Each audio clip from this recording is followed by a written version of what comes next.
In this video, I'm going to walk you through some of the most common limiting beliefs, how they form, how they are secretly running your life, but most importantly, exactly how to break free from each one of these limiting beliefs with real practical steps you can start using today. So, our beliefs are the lens through which we see reality. If that lens is cracked, everything we see will look broken. So it doesn't matter how motivated you are or how disciplined you try to be. If deep down you believe that you are not good enough, that you'll probably fail, and it's too late for you, your actions will always reflect those beliefs. That's why this is not just a motivational video. This is about rewiring how you think. Because once you change your beliefs, everything else becomes easier. But before we get into these limiting beliefs, I want to say something important. Something that most videos on this topic skip over. Recognizing that you do have limiting beliefs, it's only step one. And a lot of people stop there. They have the realization, they feel seen for a moment, but then nothing changes. Because awareness alone doesn't rewire your brain. Real transformation happens in 3 stages: awareness, mindset shift, and consistent action. All 3 have to work together. You can't just think your way out of a limiting belief. You have to act your way out of it too. So throughout this video, for each belief, I'm going to give you not just a new way to think, but something you can actually do. A small, concrete action that starts building evidence for your new identity. Because here's the thing about beliefs. They are not permanent. They are just thoughts that got repeated so many times, they started to feel like facts. But if a belief can be built, it can also be rebuilt. Now let's start with a big one. The first belief is the one that says to you that you're not good enough. This might be the most universal limiting belief on this entire list. And I say this because study after study on self-perception, confidence, and mental health points to this core wound showing up across ages, cultures, and backgrounds. But where does it come from? It almost always starts early. A parent that criticized more than they praised. A teacher who made you feel stupid in front of the class. A moment where you tried something, failed, and instead of being told, "That's okay, try again," you were made to feel ashamed.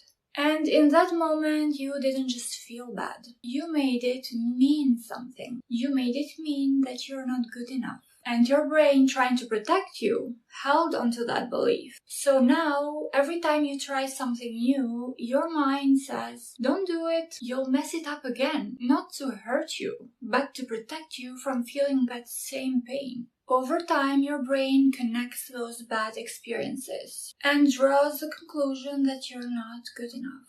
And the thing about that conclusion is it becomes a filter. Everything you experience after that gets run through it. You get a compliment, your brain dismisses it. You achieve something and you immediately think, "Oh, but that's not that impressive." You make a mistake and your brain says, "See? Told you." It's exhausting. And the sad thing is that it's so common. Here is how it holds you back in practice. You avoid new challenges because the risk of failing feels too personal. It's not just "I failed at this task," it's "I'm a failure."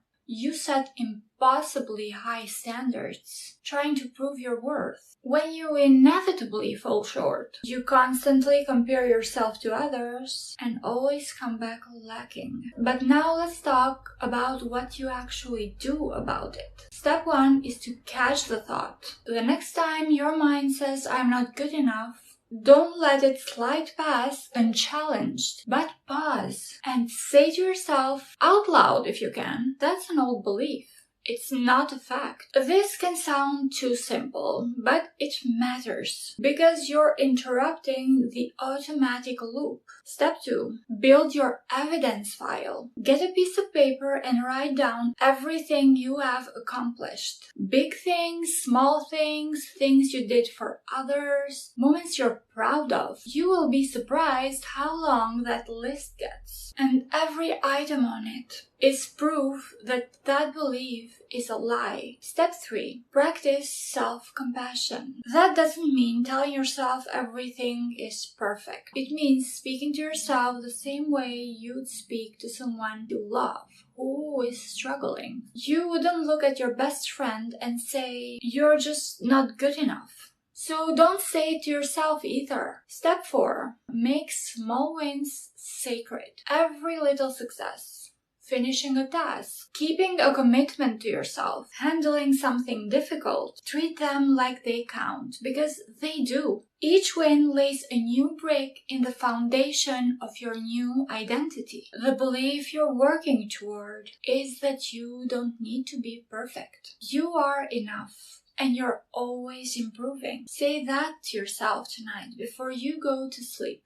Say it again tomorrow morning. Repetition is how these limiting beliefs got built in the first place. So this is also how they are going to get rebuilt. Belief number 2 is what if I fail? In human psychology, fear of failure is one of the most paralyzing forces, and the frustrating part is that it is sneaky. It doesn't always show up as obvious fear. It shows up as perfectionism, procrastination, overthinking, constantly preparing but never actually starting. Sounds familiar? Here's where this one comes from. At some point in your life, failing at something led to pain. Maybe embarrassment in front of others, or maybe someone made you feel stupid or worthless because you got something wrong. And your brain, which is wired to protect you from pain, took note. It created an association that failure equals danger, so you must avoid it. The problem is your brain can't distinguish the kind of failure that actually threatens you and the kind that's just part of growth. So it treats them both the same. It treats starting a new project the same way it would treat stepping in front of a moving car. And so you don't start, or you start and give up the moment it gets hard, or you play it so safe that you never fully commit to anything, which means you never really try, which means you never really fail, but also you never really succeed. How do you break out of this? First, redefine what failure actually means. Failure is not a verdict. It's not proof of your worth or lack of it. Failure is data. Every scientist knows this. Every inventor knows this. You try something, it doesn't work, you learn why it didn't work, and you adjust. That's not losing. That's literally how progress happens. 2. Start asking better questions. For example, the question, "What if I fail?" is designed to stop you. It has no productive answer. So replace it with, "What could I learn from trying this?" You're not being naive. You're just redirecting your brain toward possibility instead of threat. 3. Start very small. I mean, whatever you've been putting off. Break it down to a step so small it almost seems pointless. Because here is what that does. It removes the threshold. It gets you moving. And once you're moving, momentum builds. Confidence is not something you find before you start. It's something you build by starting. 4. Every time you try something, especially something that scares you, acknowledge it. That matters more than the result, especially early on. Celebrate effort over outcome. The new belief is that failure is part of success. It teaches us what works and what doesn't. And honestly, the people you admire the most, the ones who seem fearless, they didn't stop being afraid of failure. They just stopped letting that fear make decisions for them. And now let's go with the third limiting belief. The one that says to you that you don't deserve success or happiness. This is the one people are least likely to admit out loud. Because on the surface, it sounds irrational. Because of course you deserve happiness, right? Most of us would never say otherwise. But watch your behavior. It says a whole other story. Do you find yourself sabotaging things right when they start going well? Do you deflect compliments, downplay your achievements, or walk away from good relationships, opportunities, or moments of peace? Because they feel somehow too good, like they can't really be for you. That's this belief operating on the background. It often grows from guilt or shame, sometimes from specific events, sometimes just from years of observing subtle messages that your needs and desires aren't as valid as other people's. Maybe you were told not to be selfish. Maybe you grew up in an environment where expressing joy felt unsafe. Or maybe you watched people around you struggle and somewhere unconsciously decided it wasn't okay for you to have more than they did. Whatever the origin. It's devastating because it means that even when you get something good, you can't fully receive it. You're always preparing to lose it, always shrinking back. But here's how to start undoing it. First, name the source. Ask yourself, seriously, whose voice is this? Where did the idea that I don't deserve good things first come from? When you can name it, a specific person, a specific experience, it suddenly becomes theirs, not yours. You inherited it, and you don't have to keep carrying it. So challenge the guilt directly. Write down somewhere you'll see it that everyone deserves love, rest, happiness, and success, including me. That's not just a feel-good statement. It's a genuine moral statement. You're not an exception to your own humanity. Step 3. Practice receiving. This is a behavioral exercise as much as a mental one. Next time that someone compliments you, resist the urge to deflect. Just say thank you. And when someone offers to help you, let them. These tiny acts of receiving start to rewire the belief that you don't deserve support. And step number 4, affirm your worth consistently. I know affirmations can feel cheesy, but science on self-talk is real. What you repeat to yourself shapes what you believe. So try this affirmation. Say, I deserve good things, and I allow myself to receive them fully. Say it until it stops feeling strange. That is your new belief. The 4th limiting belief is when you say to yourself, it's too late for you. This one tends to show up in transition points. After a certain birthday, after a career that didn't go the way you planned, or watching someone younger than you achieve what you always wanted. Your mind does a quick calculation. Look at how far they have come, and look at how little time I have left. And that concludes that you missed the chance. But here's what that calculation gets completely wrong. It assumes that everyone's path looks the same, that there is only one track, only one timeline, and that if you're not on schedule, you're out of the race. But that's not how life works. And it's not especially how meaningful life works. Think about what you actually have now that you didn't have at 22. You have learned from things that didn't work. You know yourself better.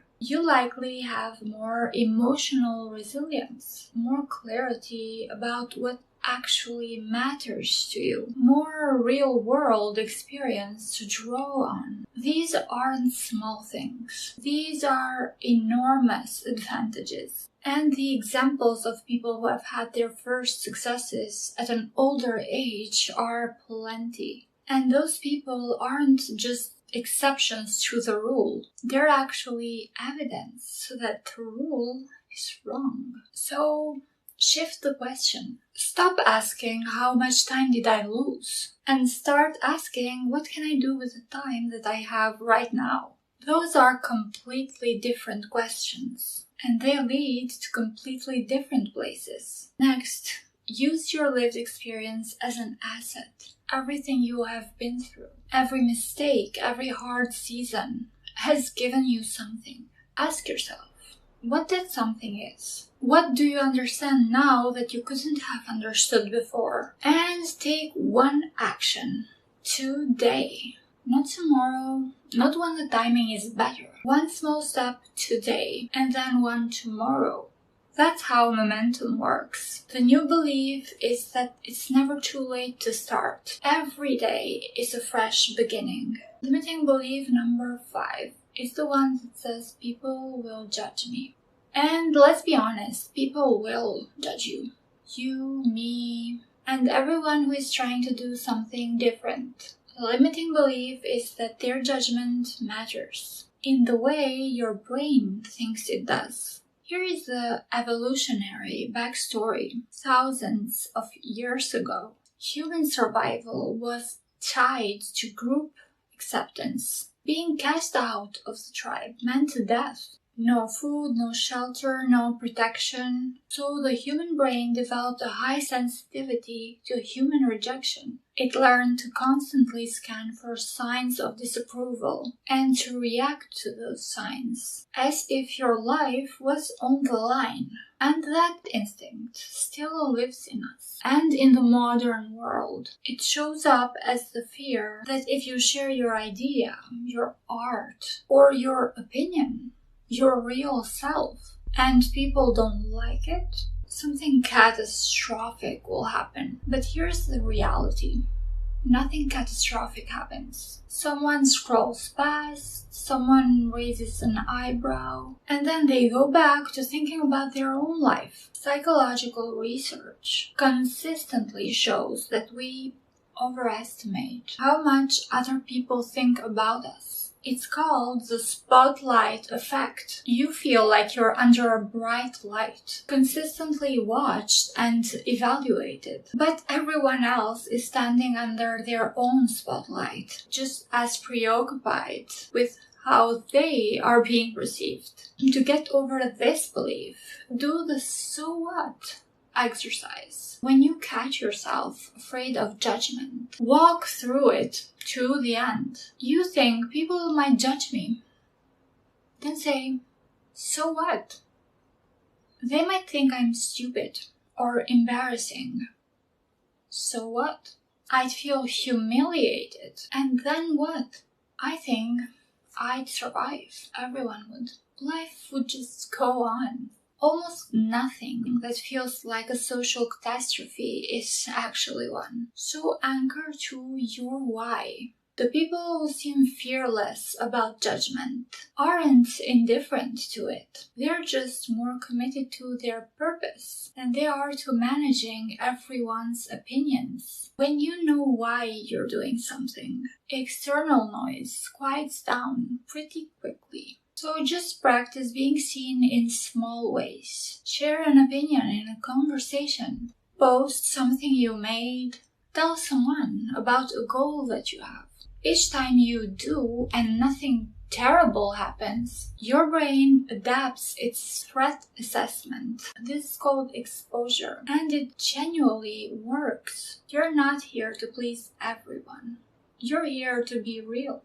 Belief number 6 is when you say you will never have enough money. Money is one of the most emotionally loaded topics for most people, and that's not an accident. It's deeply tied to survival, to identity, to how we were raised. If you grew up in a household where money was scarce, and talking about money was stressful, your brain absorbed that environment as normal. If you heard phrases like money doesn't grow on trees, or we can't afford that, or rich people are greedy, those messages became the operating systems to how you relate to money as an adult. The result is what psychologists call a scarcity mindset, a deep, often conscious belief that there isn't enough, that money is dangerous or out of reach, and that your financial situation is fixed and not something you can change. And the way this belief shows up is subtle but devastating. You avoid risks that could grow your income because the downside feels unbearable. You make small,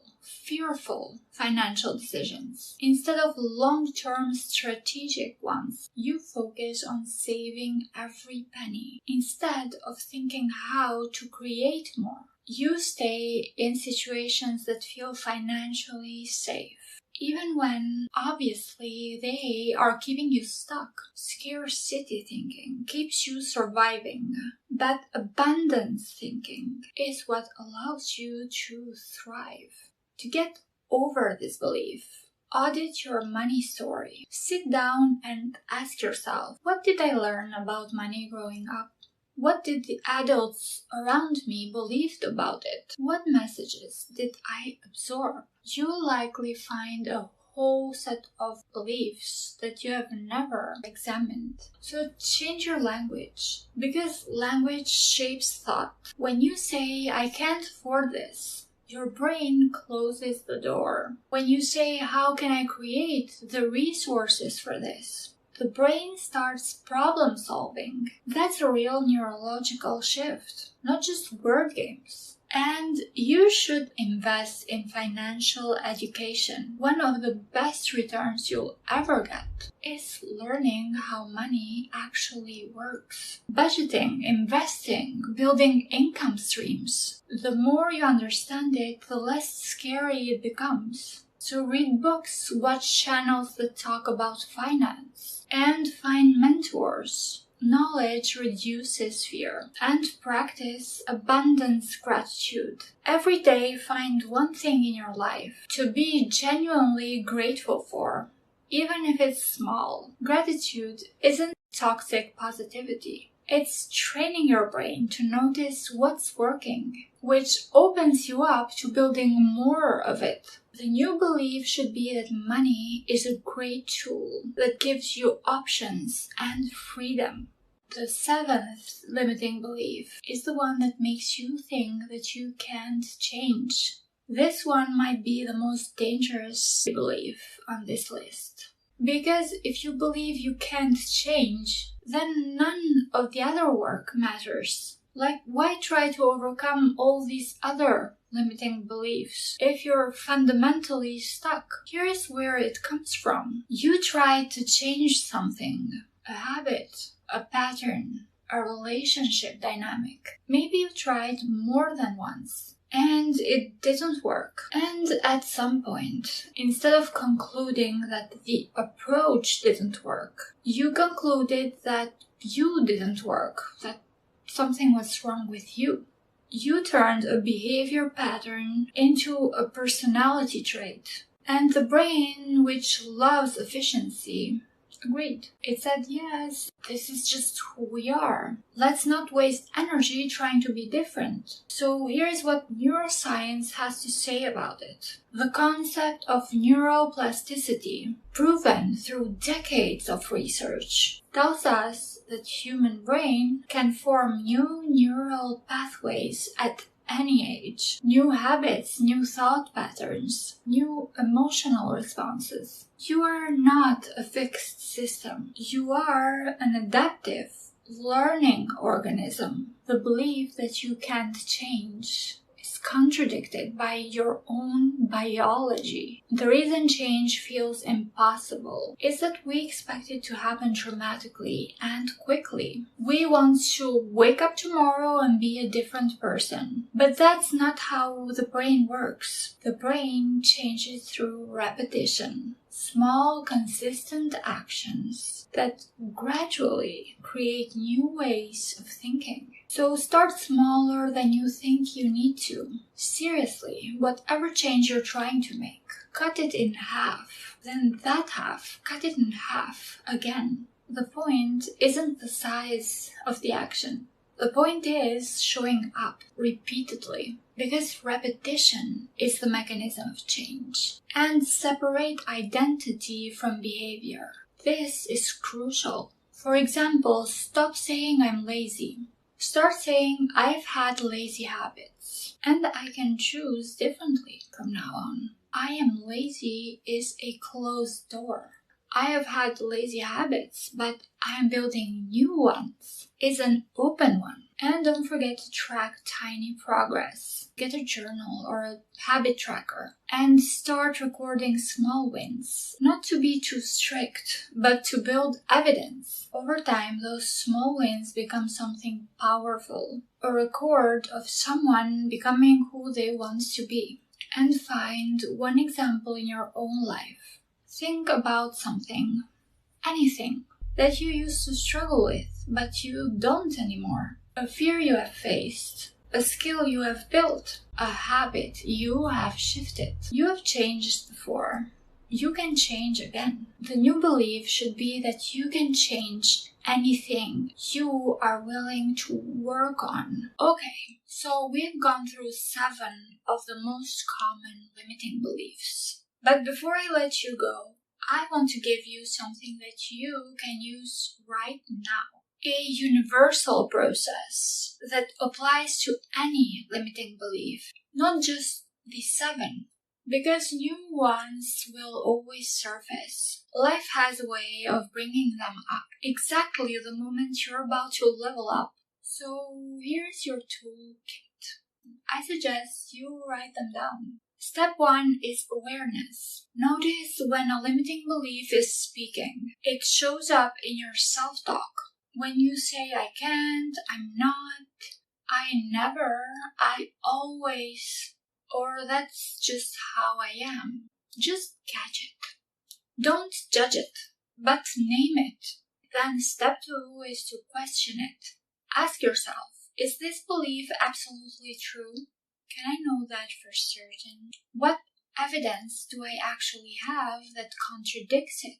Most limiting beliefs, when you put them on trial, can't hold up under cross-examination. So step 3 is to replace it. Choose a new belief. But here's the key. Make it believable. Don't jump from I can't do this to I am incredible at this. That gap is too wide and your brain won't buy it. Instead, try something like I am learning how to do this or I'm getting better at this. That's close enough to current reality to be credible and it points in the direction you want to go. Step 4 is to act in alignment. This is the one most people skip, but you can't just think a belief into existence. You have to live it. Take one small action today that's consistent with the new belief, then another tomorrow. Over time, those actions build the evidence that your brain needs to actually adopt the new story. So 4 steps. Awareness, question, replace, act. Use them every time a limiting belief shows up in your brain. And here's what I want you to walk away with. Limiting beliefs are not facts. They're not destiny. They're not even really yours. Most of them were handed to you by experiences, environments, and people that had nothing to do with who you actually are and what you're actually capable of. They are just stories, and stories can be rewritten. The moment you stop accepting a limiting belief as truth, it starts to lose power over you.